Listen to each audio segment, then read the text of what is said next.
Welcome back to I.O. I'm your Bacon King, Johnny Rogers, and if you happen to be new here, we take the most interesting news stories on the internet and then make them more entertaining. So to never miss another story, click that subscribe button. Plus, you can follow us on Instagram, Twitter, Facebook, we got it all, except Tumblr. Also, make sure you stay all the way until the end because that's where I handpick out some of your comments and read them out. This story makes my complaints about Air Canada's terrible food seem like peanuts. Just a few days after a woman had fallen asleep and then was left on an Air Canada flight once the plane had landed, we have, yet again, another story of the same thing happening.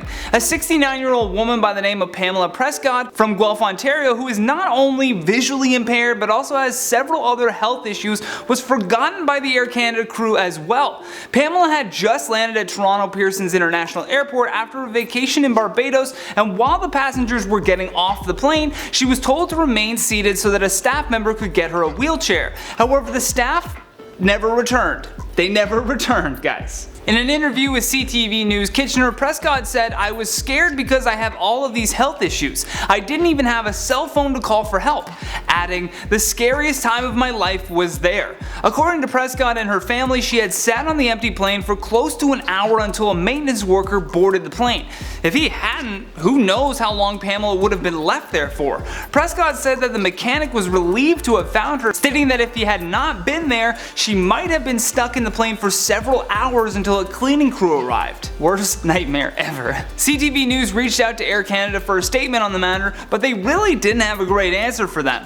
Air Canada is blaming this mishap on a miscommunication amongst the crew. They also attacked the family's claim of Prescod being on the plane for an hour by stating the video evidence shows she was only alone on the aircraft for 10 to 15 minutes. Doesn't matter, guys, you still left her there. In another statement by Air Canada, the company said, "Following this incident, we undertook to review our protocols with respect to onboard service. This involves reinforcing our procedures by more specifically designating responsibilities among crew members to ensure consistent and proper care of handling of all customers, especially those with special needs." Especially, guys.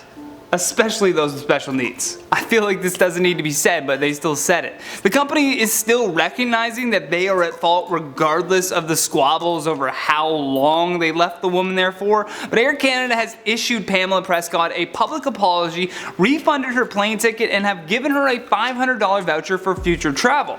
Although, if Air Canada is to blame for her misfortune, what makes them think that she's ever going to want to fly with them again? That's a little arrogant, right? That's like getting food poisoned from a restaurant but they still pack up your plate for leftovers? Like, why? Why would I want that? Prescod feels the same way. Her response to this was, "I don't think a plane ticket is good enough. I was traumatized." It is a pretty terrifying situation to imagine too. I mean, being visually impaired in general would be frightening, but to be left alone on an airplane and when you yell hello, no one answers? How could she possibly know what to do in that situation? She has no phone for help, and even if she could get up and feel her way to the doorway, how would she know whether or not the plane is docked or detached? As I mentioned earlier, this story comes just a few short days after Tiffany O'Brien spoke up about her experience with Air Canada. After a flight from Quebec City to Toronto, O'Brien had fallen asleep and was completely forgotten on the plane. This situation is what us Canadians like to refer to as worst case Ontario. O'Brien's plane had moved away from the loading dock and had been parked and shut down. There weren't even any lights on in the plane when she woke up at midnight. O'Brien thankfully was in good health, so she was able to move to a window where she could spot some crew members who were working on the ground. But we want to get your thoughts on this story though. Do you think Air Canada is dropping the ball too much here, or are the people involved blowing things out of proportion? No matter what your opinion is, we want to read it all in the comments down below. Now let's check out some of your comments from the video titled "Kraken Sea Monster Caught on Camera by Deep Sea Scientists." Foxy the Noob says, "Damn, the Bacon King really explained it like a king. By the way, got notifications on." Hey, thanks for ringing that bell, and thank you even more for the compliment. Ruff says, "Thanks Johnny, now my Alexa is calling mom when she is cranky." My bad, yo. Here, let me fix things. Alexa, text mom. "I'm sorry Johnny called you." Better? Huh? God says, "Hey Johnny, how's life?" Not bad.